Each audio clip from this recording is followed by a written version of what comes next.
Ne vidimo vedno, kaj vse ljudje nosijo s sabo. Še manj pa slišimo, kako to doživljajo. Ta projekt odpira prostor za iskrene zgodbe, izkušnje, ki jih zdravstveni sistem pogosto spregleda. Ker vsak glas šteje. To je zgodba o spremembah, ki jih ne izbereš, in o tem, kako z njimi živiš. Lepo pozdravljeni. Danes je z nami gospod Žiga. Predstavil nam bo svoje izkušnje z zdravstvenim sistemom. Pozdravljeni, sem Žiga Logar, star sem 40 let, imam primarno progresivno multiplo sklerozo, ki me je pripeljala do te mere, da sem v invalidskem vozičku.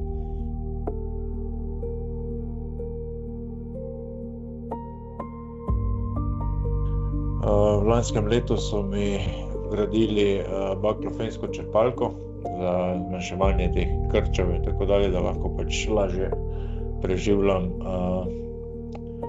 življenje.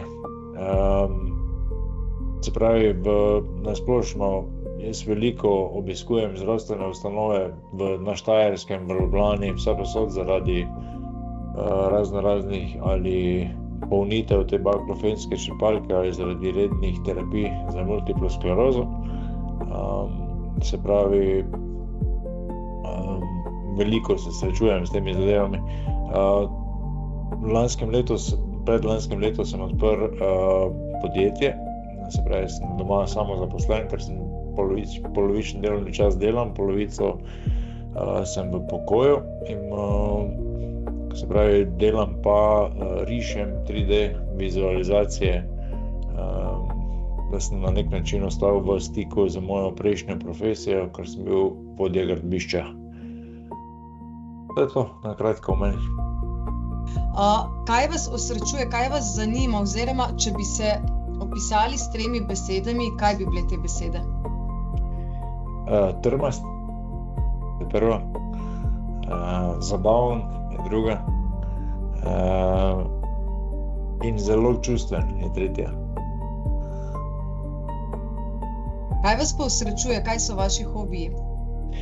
V bistvu najbolj me osrečuje družina, se pravi žena, sin, to je prva zadeva. Drugo, kar me osrečuje, je to, kar zdaj končno delam, se pravi te zadeve, kar ustvarjam, rišem te zadeve. Tretja je pa v bistvu veliko takih hobijev v domačem okolju, se pravi od igranja igric z sinom in podobne stvari, se pravi bolj take zadeve. A ste se kdaj počutili v družbi izključenega, spregledanega, nevidnega? V bistvu različno, ne. Problem je samo v tem, zato ker recimo ljudje ne vejo, kako bi reagirali na splošno do recimo nas invalidov in potem zaradi te blokade, ki jo sami doživijo, ker pač ne vejo, če bi se jim smilili ali kako bi do nas pristopili, iz tega avtomatsko raje se obrnejo in se umaknejo, ko pa da bi se s tem soočili. To je edino na ta način, kar se tiče navadnih ljudi.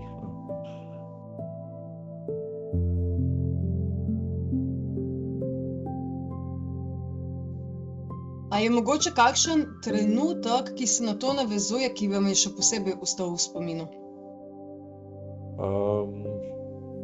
Izločanje, v bistvu ja, v preteklosti je bilo pač tako, da jaz sem bil vodja gradbišča, se pravi, to je bilo večinoma terensko delo. In moji nadrejeni, ne na enem podjetju, na večjih, je bilo pač tako, bomo rekli, da je bila stigma, da sem jaz bolan in na mene je treba paziti in jaz nekih stvari ne smem in ne morem in so me raje kar izločili iz določenih postopkov, ker pač sem bolan ali pač ne, kakorkoli. Tako da, ja, bolj je šlo v tej smeri. In verjetno je tudi tista stigmatizacija, ki vas še posebej prizadene oziroma mogoče zaboli? Pa takrat je, ja. Takrat, ker sem pač tudi jaz bil nov, kar se tega tiče, nisem vedel, kako se s tem soočati. ampak potem, ko sem pač sam šel čez te prepreke, mi je v bistvu, sem videl, da ljudje v bistvu niso sami krivi za te stvari, ker enostavno ne vejo in ne razumejo, kako bi reagirali v določeni situaciji, tako da jim v bistvu ni za zameriti, no, čisto tako. A mislite, da ljudje pogosto domnevajo o vas neke zadeve, preden vas sploh spoznajo? Ja, to pa definitivno.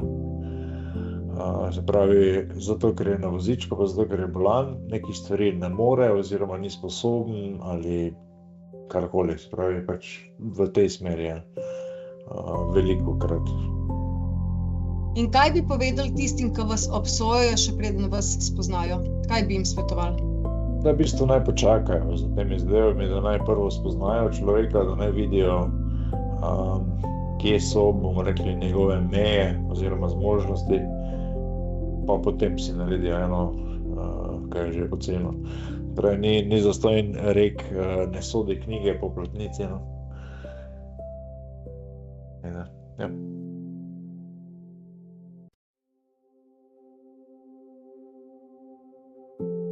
Kaj vam daje moč, kaj vam pomaga v težkih trenutkih? Družina.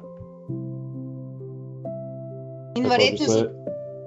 Jaz sem imel sam s sabo velike borbe na začetku, ko se je prvič res to konkretno, ko sem konkretno pristal v vozičku, se pravi, sem imel sam s sabo psihične težave in tako dalje.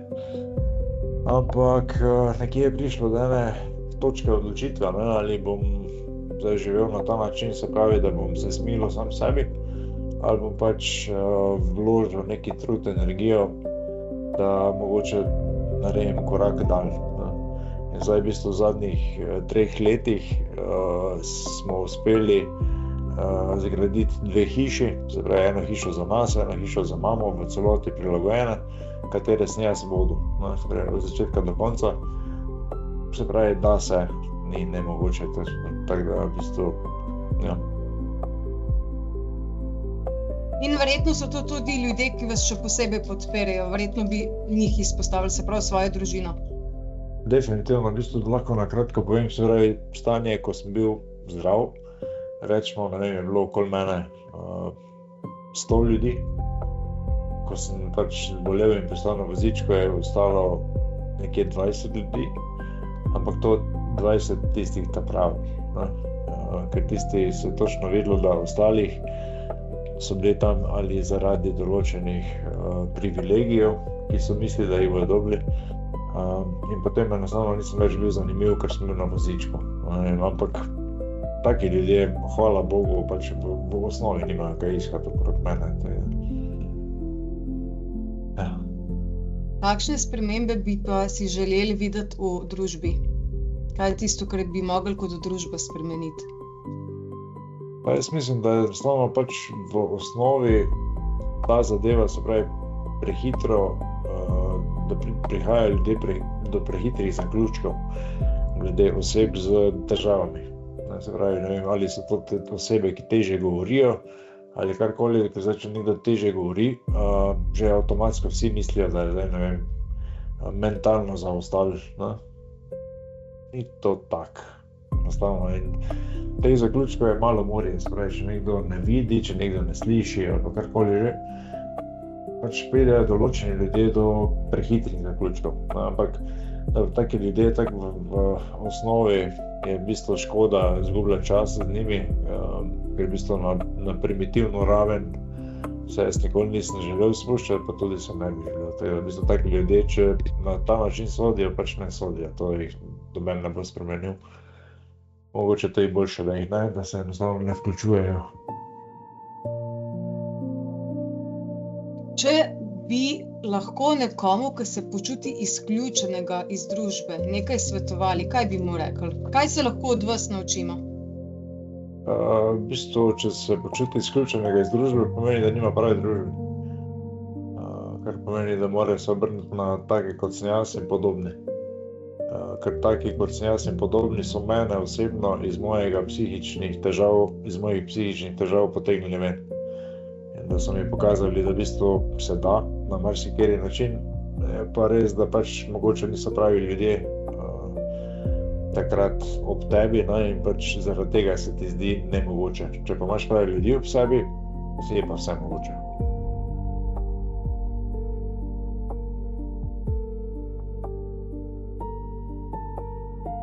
Se pravi, tudi optimistični pristop je zelo pomemben. Zelo, ja. Mislim, se ta optimizem ne moreš ga sam razviti, ampak ga razviješ s pomočjo drugih. Ti pokažejo, da ni tako hudo. Kakšne so pa vaše izkušnje z zdravstvenim sistemom? Imate občutek, da ste spoštljivo obravnavani, enakovredno, da vam dajo dovolj pozornosti? V veliki večini primerov zelo dobro, se pravi, bomo rekli nad 90%, v bistvu je zadeva v Sloveniji po moji oceni vrhunska, glede na moj primer, pač, ki imam res težave in te stvari in pač na kak način sem jaz bil obravnavan, lahko dam v bistvu samo same pozitivne izkušnje. Seveda obstajajo pač posamezniki, ki pač te zadeve vidijo drugače, ki rušijo pač ta sistem, ampak na podlagi posameznikov ne moremo soditi celega sistema. Je pa večinsko, moja izkušnja je več kot pozitivna. Se pravi, da sva že nekako prišli na naslednjo vprašanje. V bistvu ste potem tudi kdaj v zdravstvenem sistemu počutili izključenega oziroma nerazumljenega? Definitivno, ja. Ja. Ja. Aha. To pa zato, ker v bistvu v času, ne zdaj, ko je stanje že jasno, pač ko so vse težave že zunaj, ampak v času, ko smo iskali pa probali diagnosticirati pravilno zadevo, se pravi, v tej fazi tega iskanja je bilo pa kar nekaj takih zelo negativnih izkušenj. Ja. A so vaše potrebe v celoti upoštevane? Mi običajno dajemo večji poudarek na nekih telesnih potrebah. Kaj pa duševne, socialne potrebe? Ja, definitivno, ker pač je zdaj recimo veliko tega se je spremenilo v leta 2021-2022, ko sem prvič prišel na URI Soča v Ljubljano.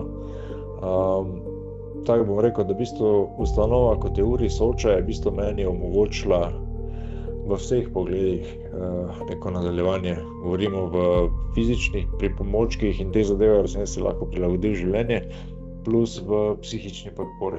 Se pravi, da so oni meni sploh obrazložili, na kak način lahko s katerimi zadevami se soočam. Tako da ja.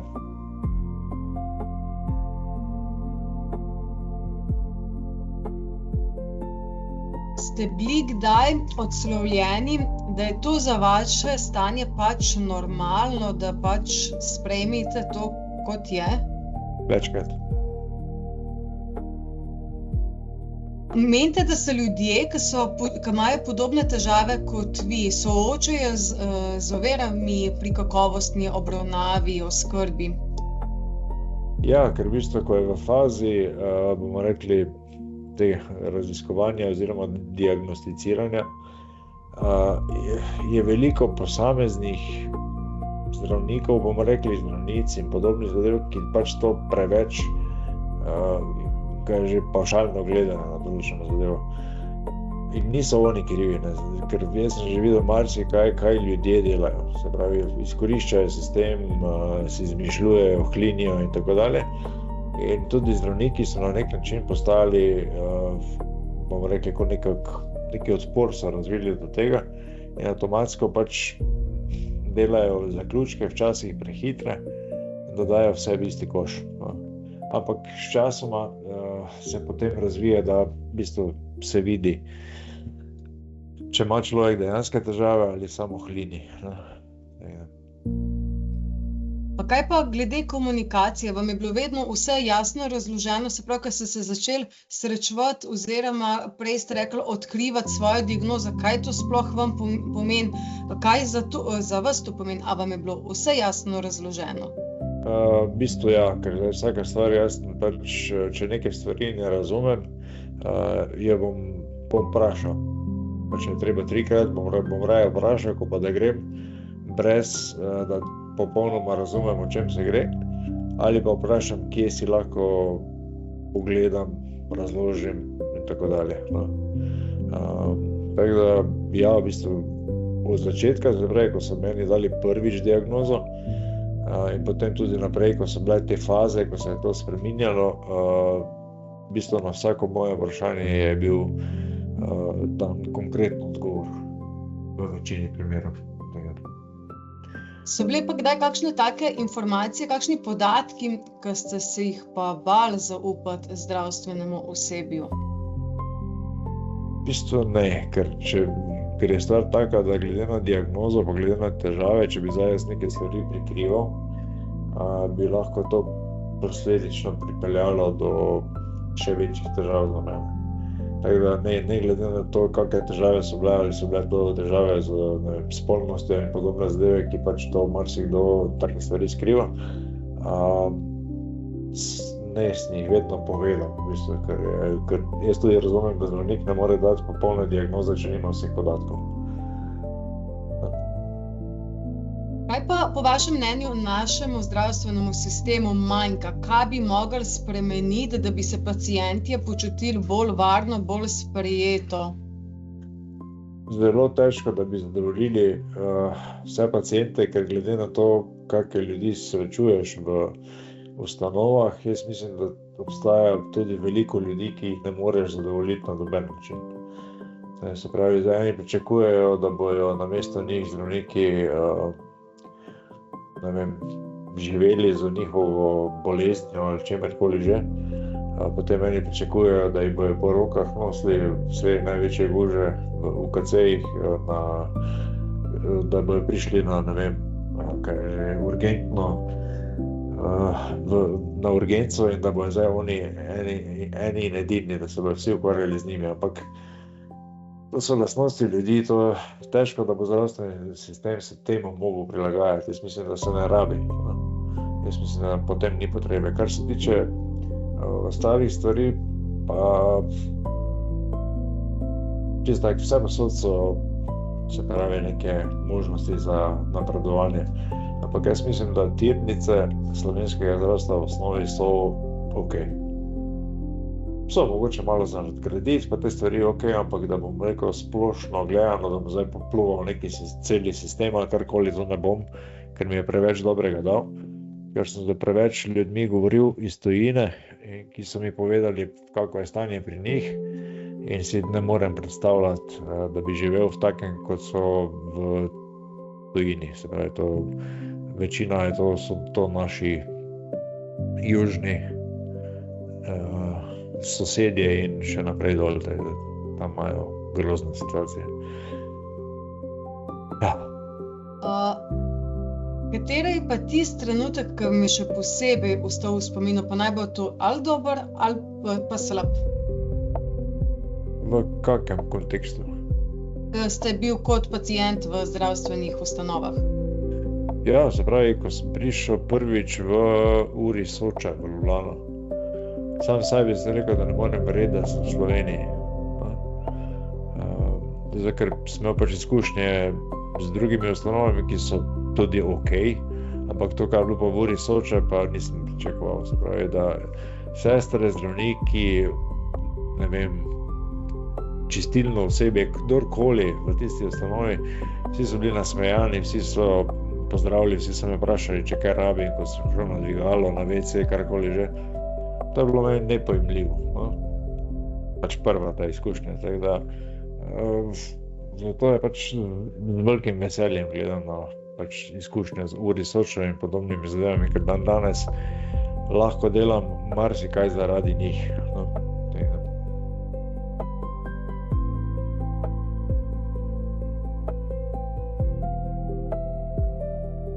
Če bi lahko celotnemu zdravstvenemu osebju povedali en sam stavek, ki bi resnično naredil razliko, a se spomnite kakšnega takega stavka? Predloga? V bistvu do določenih pacientov več poslušnosti, ampak to zdaj ne govorim samo za zdravnike, zdravnice in podobno, ampak tudi podporno osebje, se pravi sestre in pač vsi, ki delajo v medicini, pač eni to spet govorimo o posploševanju, se pravi o tem, da se daje ljudi v isti koš. Niso vsi isti. No. In jaz razumem, da je pač to zelo težko in da oni imajo to konstanten stik s pacienti in da jih je to zdaj 100 različnih karakterov, ampak nekateri pa pač na nek način je treba najti, da se te zadeve izlušči. Ne. Najlepša hvala. Malenkost.